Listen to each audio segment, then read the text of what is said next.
Without the intervention of Prime Minister Modi, it wouldn't have been. आज हम आपके सामने खड़े नहीं हो रहे होते।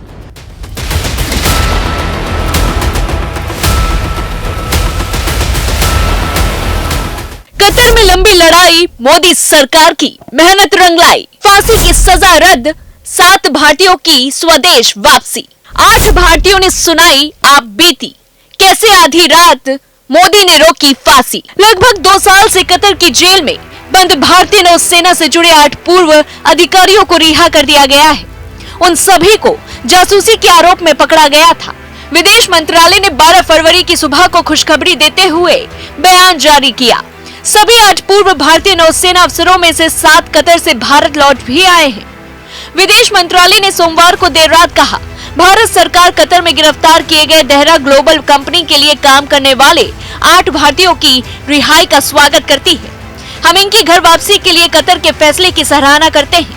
कतर की इंटेलिजेंस एजेंसी के स्टेट सिक्योरिटी ब्यूरो ने 30 अगस्त 2022 को 8 पूर्व नौसैनिकों को गिरफ्तार किया था। बता दें कि दिल्ली एयरपोर्ट पर लौटने के बाद कुछ पूर्व नौसैनिकों ने मीडिया से बातचीत की। एक पूर्व नौसैनिक ने कहा, पीएम मोदी के हस्तक्षेप के बिना हमारे लिए भारत लौटना संभव नहीं होता।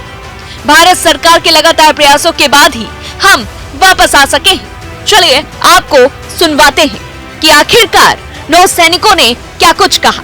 Without the intervention of Prime Minister Modi, it wouldn't have been. आज हम आपके सामने खड़े नहीं हो रहे होते अगर इंटरवेंशन नहीं होता at that level, highest level. And specially government of India, उनके अथक प्रयास से कि वो कंसिस्टेंटली लगे रहे and we are there in front of.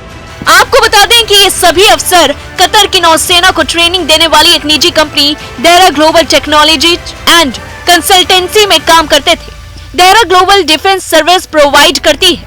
Oman air force के रिटायर्ड स्क्वाड्रन लीडर खमीस अल अजमी इसके प्रमुख हैं। उन्हें भी 8 भारतीय नागरिकों के साथ गिरफ्तार किया गया था, लेकिन नवंबर में उन्हें छोड़ दिया गया। गिरफ्तारी से करीब 14 महीने बाद 26 अक्टूबर 2023 को इन सभी पूर्व नेवी अफसरों को मौत की सजा सुनाई गई थी। 28 दिसंबर 2023 को इनकी मौत की सजा कैद में बदल गई थी। वहीं एक रिपोर्ट के मुताबिक माने तो ये रिहाई ऐसे समय में हुई है जब भारत और कतर के बीच गैस को लेकर एक अहम समझौता हुआ है। 6 फरवरी को हुए समझौते के तहत भारत कतर से साल 2048 तक लिक्विफाइड नेचुरल गैस यानी कि LNG खरीदेगा। ये समझौता अगले 20 सालों के लिए हुआ है।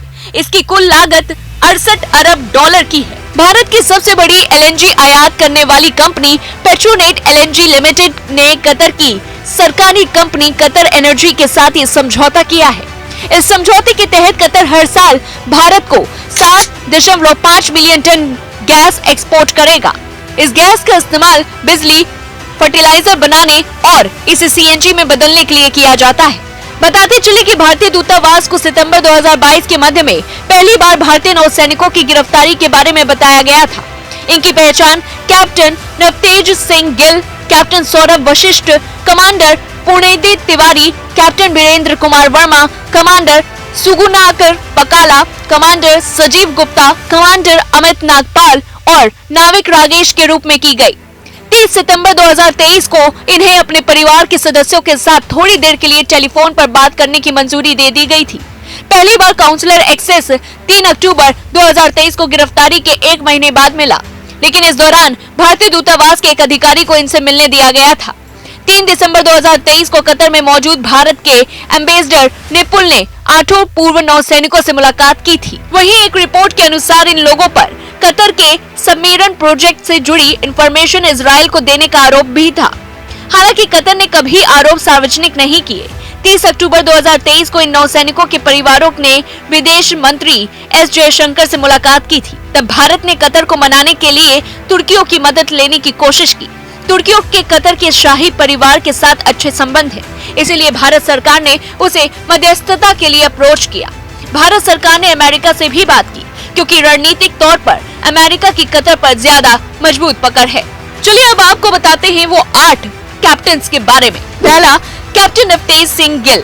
एक रिपोर्ट के अनुसार कैप्टन नवतेज सिंह गिल चंडीगढ़ के हैं। उनके पिता आर्मी के रिटायर्ड अफसर हैं। विदेश की famous defence services staff college Wellington Tamil Nadu में इंस्ट्रक्टर रह चुके हैं। उन्हें बेस्ट कैडेट रहने पर राष्ट्रपति अवार्ड भी दिया जा चुका है। दूसरा, कमांडर पूर्णेंदु तिवारी नेवी के टॉप ऑफिसर रह चुके हैं। नेविगेशन से एक्सपर्ट युद्धपोत INS मगर को कमांड करते थे।